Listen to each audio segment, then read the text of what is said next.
If you're farming out these deadly pathogens all over the world, you are greatly increasing the risk of lab leaks. We need legislation to enshrine this withdrawal from the World Health Organization so the next president can't just slam us back in. Someone has to have enforcement power that everybody agrees we are going to stop gain of function research. Behind closed doors, the World Health Organization has been negotiating what could be the most consequential health agreement in modern history, one that I've reported many times could hand over control of the world's most dangerous pathogens to unelected bureaucrats and corporate interests. It's called the Pathogen Access and Benefit Sharing System, or PABS, a name that few have heard, but one that my next guest warns could be a globalist Trojan horse. I sat down with Reggie Littlejohn, Yale Law graduate and founder of Women's Rights Without Frontiers, and now a leading voice as the founder and president of Anti-Globalist International, to break down what she calls the WHO's most dangerous power grab yet. Because while the PABS system sounds benign, Littlejohn says it's anything but. She says it basically incentivizes countries to hunt for deadly pathogens and then share them globally. This is the thing that people need to understand. First of all, almost no one has ever heard of the Pathogen Access and Benefit Sharing System, the PABS system. And it's got this onerous name. And what it is it's basically a system by which countries are encouraged to go out into their jungles, go out into their swamps, find pathogens with pandemic potential, which means pathogens that can hurt or kill us and that are transmissible. And instead of quarantining them off, which is what a normal person would think of doing, they need to take them and send them to the World Health Organization, who under the PABS system will farm them out to labs all over the world. And as you said, to the extent that COVID was a lab leak, I mean, we've seen what can happen with these things. If you're farming out these deadly pathogens all over the world, then you are greatly increasing the risk of lab leaks and even bioterrorist attacks, because there's nothing in the PABS agreement that says that countries who are enemies should not get these pathogens. I mean, basically, any country can get these pathogens if they're a member of the WHO PABS network. So it's a recipe for lab leaks, bioterrorist attacks, chronic pandemics. They're going to be leaking, I think, chronically, which can lead to then greatly benefiting big pharma, who's going to make billions of dollars on vaccines. And then not only that, but also give the countries that are so inclined the pretext to keep their citizens locked down and deprive us of our civil and human rights. If this sounds like science fiction, it's not, and it could become international law. The PABS Annex is slated for a vote at the World Health Assembly this coming May 2026. But Littlejohn says most world leaders don't even know that the proposal for this system exists. Well, I believe that this whole PABS system is part of the globalist cabal's desire to establish an infrastructure that will enable them basically to enslave the world. And we can get into that separately. It has to do with vaccine passports and health IDs and all that kind of stuff.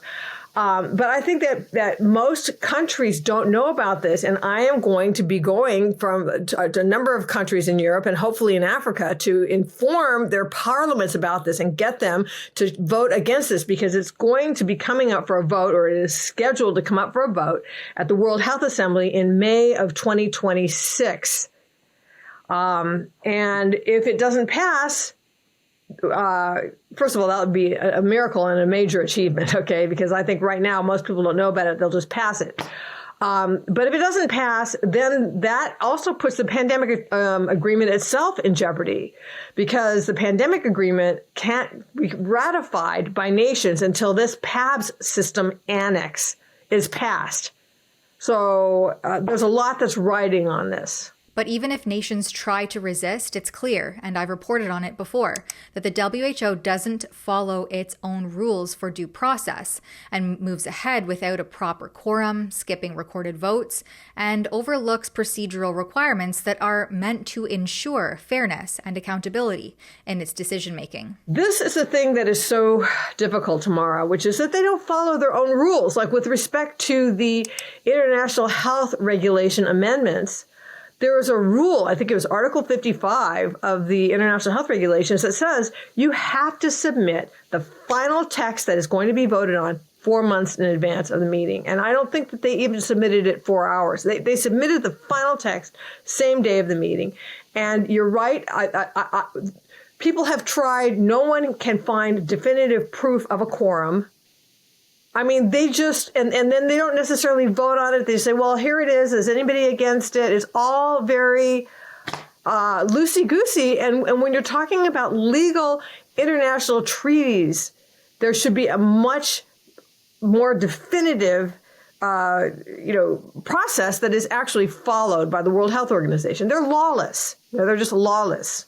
To make sure that if the committee now ready to approve the draft resolutions contained in A75/A Conf 7 Revision 1, the financial and administrative implication of these resolutions may be found in document A75A/Conf/7 I am asking you if the committee is ready to approve the draft resolution in question. I see no objection. Therefore, the resolution is adopted with these amendments. Therefore, I repeat, the resolution is approved with amendment. Here in Canada, it's unelected delegates that represent our entire country at these binding negotiations, meetings, votes, you name it. It's not your elected members of parliament, and Little John says that is part of the design. I can't speak about what Canada is up against because I haven't been following that closely, but other than to say that I think that Canada in some ways is sort of ahead of the United States and going down the path towards I don't know what you'd say, totalitarianism, and they're like one step ahead of us. But I can't comment on Canada, but I can say that as far as the United States is concerned, it really depends on who's in office. Under the Biden-Harris administration, they just, the United States was actually one of the main ones, possibly the leader, taking the initiative to amend the international health regulations and to create a pandemic treaty. Now, under the Trump administration, so we elected somebody else who had the opposite view. He just withdrew us from the World Health Organization. And so that's, in a way, the way that democracy can play a role in this. But even though the United States and Argentina have withdrawn from the World Health Organization, we are still going to be affected by what they do, because if they're going to have this pathogen access and benefit sharing system, and spreading pathogens all over the world, we're going to get infected just like everybody else. And we will be affected by, if the World Health Organization recommends and people implement trade restrictions or other kinds of restrictions and travel between countries, we will be affected. And that's why I'm continuing to be involved here. Plus the fact that in the United States, our withdrawal from the World Health Organization was done by executive order. So President Trump did what he can do. He withdrew us by executive order. But the next president, if they were so inclined, could just put us right back in. And that's why on my website, I've got, a petition that people can sign that will go to their legislators saying we need legislation to enshrine this withdrawal from the World Health Organization so the next president can't just slam us back in. When pressed on whether PABS is just a fancier, expanded version of essentially gain-of-function research, the same kind linked to 5 compelling pieces of evidence showing that was the origin of COVID-19, Little John doesn't hesitate. There is nothing in the pandemic agreement to stifle or to eliminate gain-of-function research. They mention the Nagoya Protocol, but that doesn't, get rid of gain-of-function research. And so that's another whole but very related issue. Is the world needs to make an agreement with someone having enforcement, and that's a big problem when you're dealing with these worldwide organizations. Who has enforcement power? But someone has to have enforcement power that everybody agrees we are going to stop gain-of-function research. So what's the alternative? Littlejohn points to a model that bypasses the WHO entirely. That is exactly what President Trump wants to do, and so does RFK Jr. They've said so publicly. And so what it would look like, and what the United States is proposing to do, and what I would encourage other nations to consider doing, is that instead of funneling all our money through a corrupt organization like the World Health Organization and paying massive dues to them for them to do stuff that is marginal at best and actually destructive at worst, instead of doing that, countries should have bilateral arrangements. So if some country has a problem, let's say that they have an Ebola outbreak or something like that, then the United States will help them directly, not through the World Health Organization. And we can have a whole system of relationships on the healthcare front that are very direct between nations and not going through a globalist entity like the World Health Organization. But health control isn't the only concern buried in these agreements. Littlejohn says digital health IDs already being tested by the WHO and the European Union, and we saw can easily and readily be deployed during things like the COVID-19 pandemic. They lay bare the foundation for a larger, orchestrated global surveillance system. What they say is that this is about making sure that everybody's had all their vaccinations, et cetera. Well, how are they going to use that? Okay, how were the so-called vaccine passports used during COVID? They say this is all about inclusion. Actually, it's about exclusion, because what's going to happen is if you decide that you don't want to get whatever vaccine, or you don't want to get the latest booster, and that's on your health ID, then you can be excluded from travel, from, you can go to the grocery store. Let's say that they say, oh, you're not vaccinated, you need to be quarantined. These digital health IDs can be connected to your bank account, your credit cards, so that you won't be able to use it if you leave the house. I believe that these digital IDs, these digital health IDs, are a precursor to what the World Economic Forum calls a digital ID, and there's a chart. But on that chart, you can see the whole panoply of functions of the digital ID, which is you're going to need a digital ID to access healthcare, to open a bank account, to travel, to receive humanitarian aid, to own a communications device like a laptop or a or a cell phone, to participate in social media, to vote, to pay your taxes. And then they have a category called 15-minute cities, which is a whole nother interview.